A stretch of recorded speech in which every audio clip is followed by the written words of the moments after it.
Look at your phone. Seriously, think about it. What did the last phone update actually give you? A better camera? Sure. Marginally faster processor, maybe a new chip. But did anything fundamentally change about how you use the device? Did your relationship with it shift in a meaningful way? For most people, the answer is no. And that plateau is not a sign that innovation has stopped. It's a signal that one era has matured.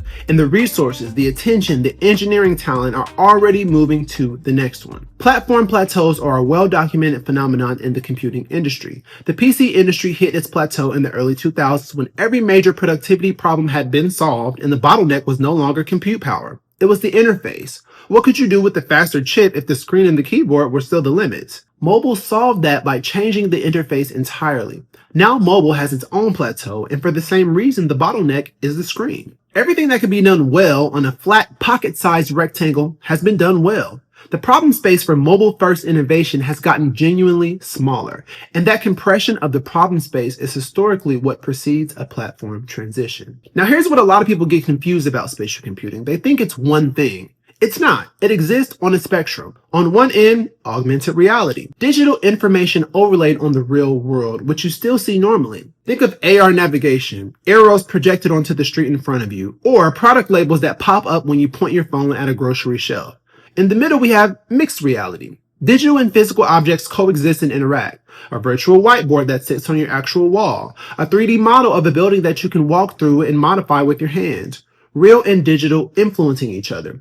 Now on the other end, we have virtual reality. Full immersion. The physical world is replaced entirely. Training simulations, experiential entertainment, collaborative virtual environments. The most powerful applications tend to live in the mixed reality space because that's where the physical and digital can genuinely work together rather than replacing one another. And that's where the most mature enterprise use cases are emerging right now. And there's one more zone on this spectrum that barely existed before 2026, the spatial web. Now, thanks to software updates like visionOS 27, any website can deliver a spatial experience right inside Safari. 3D objects can render at real-world scale directly in the browser. No app download, no app store. So if you know how to build for the web, you can reach Vision Pro users today through a URL. Every technology platform follows an S-curve. Slow, early adoption as infrastructure and tooling gets built, a steep acceleration phase as the platform matures and developers pile in, then a long plateau of broad use as it becomes a commodity.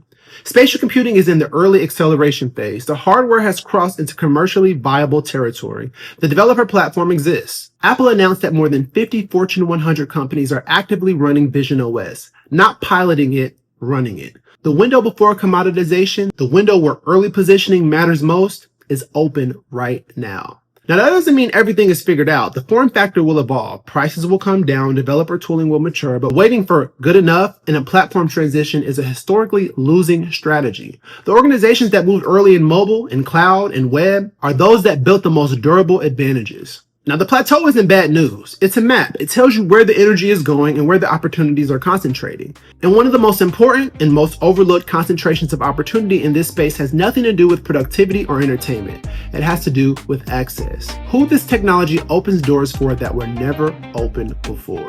If you want to dive deeper into what we just covered, this video is brought to you by the first edition of Spatial Computing. We wrote this book to break down this complex emerging field clearly to help you stay ahead of the curve on this new frontier of life-changing technology.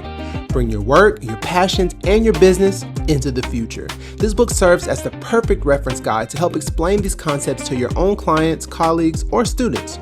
Your book also comes with an executive curriculum that you can use to train your personal or enterprise AI model, creating a massive and evidence-based advantage for your spatial workflow. Both physical and digital copies are available right now at spatialapex.co.